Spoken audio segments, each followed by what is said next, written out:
퇴근길 변호사의 김태근 변호사입니다. 전세 사기, 그 이름만 들어도 가슴이 답답해지는 분들 많으시죠? 평생 모은 돈, 어렵게 빌린 전세대출금 한순간에 사라졌을 때 그 막막함, 공포와 절망감은 이루 말할 수가 없습니다.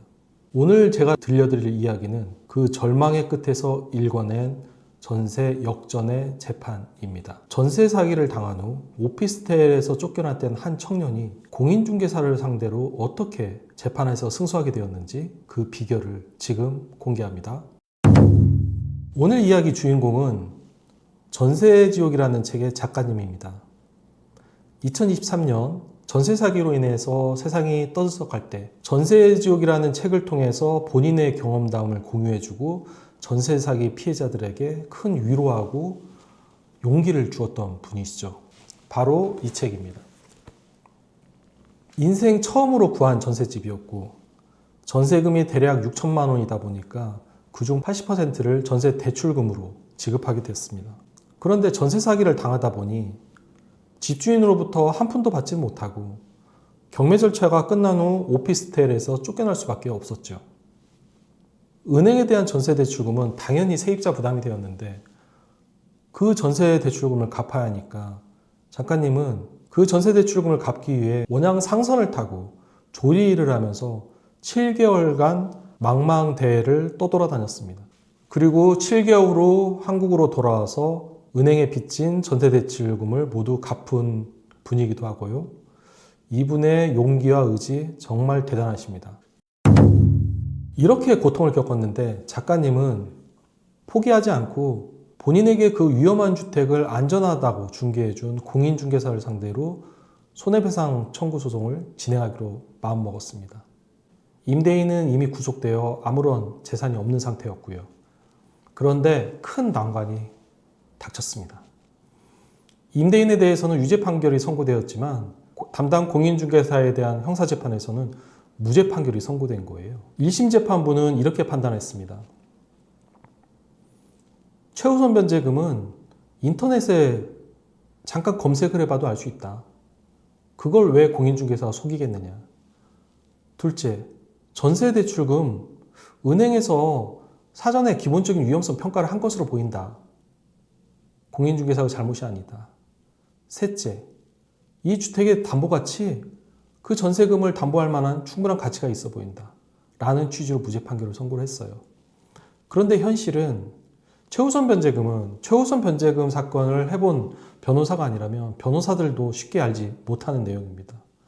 둘째, 전세대출금 은행에서 그 주택에 대한 위험성 평가를 하고 빌려주는 게 아니에요. 주택도시보증공사가 보증을 해주니까 전세대출을 해주는 거죠. 그리하여 은행은 아무런 위험 없이 대출을 해주는 겁니다. 이러한 전세대출의 현실을 판사가 알지 못했던 거죠. 셋째, 주택 담보 가치가 충분했다고요? 이 주택은 대출금하고 전세금을 합치면 이미 그 주택의 매매 시세를 뛰어넘는 깡통 전세였습니다. 그럼에도 불구하고 담당 검사가 이 공동담보 공동주택의 권리 분석을 못하다 보니까 이러한 사실을 입증하지 못했던 거예요. 저는 너무 안타까웠죠. 왜냐하면 이 형사재판은 우리 작가님이 홀로 할 수 있다고 직접 대응한 사건이었거든요. 그런데 검사님도 이 공동담보 공동주택의 현실을 몰라, 판사님도 전세대출의 현실을 몰라 하다 보니 공인중개사에게 무죄 판결이 선고된 겁니다. 공인중개사법 위반죄가 무죄가 선고된 이상 이러한 무죄 판결은 저희의 민사재판에 악영향을 끼칠 수밖에 없었어요. 그리하여 이러한 무죄 판결로 인해서 민사재판이 불리해진 상황에서는 저희는 공인중개사의 과실을 입증할 수 있는 추가적인 증거가 필요한 상황이었습니다. 그리하여 저는 작가님하고 회의를 하기 시작했죠. 이대로 가면 형사 판결로 인해서 민사재판에 영향을 끼칠 수밖에 없다. 저희가 가지고 있는 증거보다 뭔가 또 다른 증거가 필요한 상황이다. 그러니 같이 살던 전세 사기 피해 주택에서 다른 피해자분들께 혹시 다른 증거가 있는지 문의를 한번 해봤으면 좋겠다라는 말씀을 드렸습니다. 그 작가님이 다른 피해자분들에게 연락을 돌렸고 그러던 어느 날 피해자 중 한 분이 저희 사무실을 방문하게 되었어요. 그러면서 저에게 어떤 서류를 딱 내미는데 그 서류 중에 하나에 메모가 있는 거예요. 그래서 이 메모가 무엇이냐라고 물었더니 그 피해자분이 설명하는 게 그 공인중개사가 저에게 써준 메모라고 합니다. 그래서 제가 다시 물어봤죠. 아니, 이렇게 중요한 증거인데 왜 이거를 형사재판에 증거로 제출하지 않으셨어요? 이러한 증거가 없으니 형사재판이 무죄가 선고될 수밖에 없죠. 라고 물어봤더니 이분 하시는 말씀이 당신은 전세사기 피해도 피해였지만 본인이 출산을 해서 아이를 키우는 과정에서 이러한 증거를 수사기관에 제출할 수 없었다고 합니다. 아무런 경황이 없었던 것이죠. 하지만 그분이 저희에게 전해준 메모 정말 뜻밖의 선물이었습니다.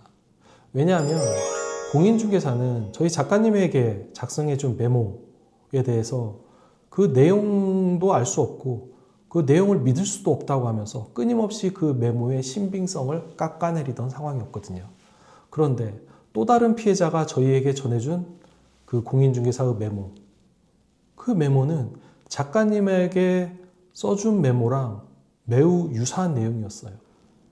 유사한 내용이 적힌 그 메모가 또 다른 피해자의 메모가 발견이 되면서 저희는 민사재판에 마지막 재판을 앞두고 전격 그 메모를 증거로 제출하였습니다. 이에 대해서 재판장은 어떻게 판단했을까요? 재판장은 해당 공인중개사에게 전세금의 50%를 손해배상하라고 판결하였습니다. 공인중개사에 대한 형사 무죄 판결을 뒤집는 전세 역전의 승소 판결이었습니다. 형사 무죄 판결 무시하기 쉽지 않거든요. 다만 고의가 아닌 공인중개사의 과실을 입증하여 승소한 판결이었습니다. 지금 이 순간에도 전세 사기로 인해서 고통을 겪고 있는 분들께 세 가지의 당부 말씀을 드립니다. 첫째, 혼자 고민하지 마시고요. 전세 사기 피해 주택의 다른 피해자들하고 같이 소통을 해보세요. 내가 가지고 있지 않은 증거 다른 분들이 가지고 나올 수도 있습니다.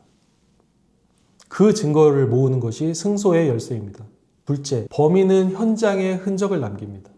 여러분이 해당 공인중개사로부터 받았던 메모, 카톡, 문자, 메일 등등의 모든 서류를 그대로 여러분의 변호사님들에게 전달해 주세요. 그 증거가 여러분을 승소 판결로 안내해 줄 수 있습니다.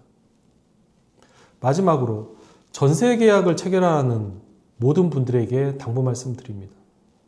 만약에 공인중개사님이 여러분에게 오늘 이 집을 계약하지 않으면 당장 내일은 없을 텐데 라고 재촉하시거든 하루만 기다리세요.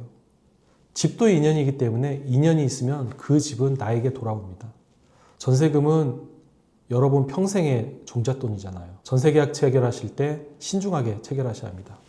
전세지옥의 작가님은 본인의 꿈을 위해 또 다른 비상 중에 있습니다.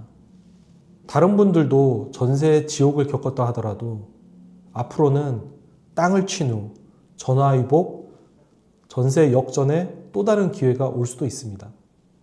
너무 낙담하지 마시고 힘을 내시길 기원합니다.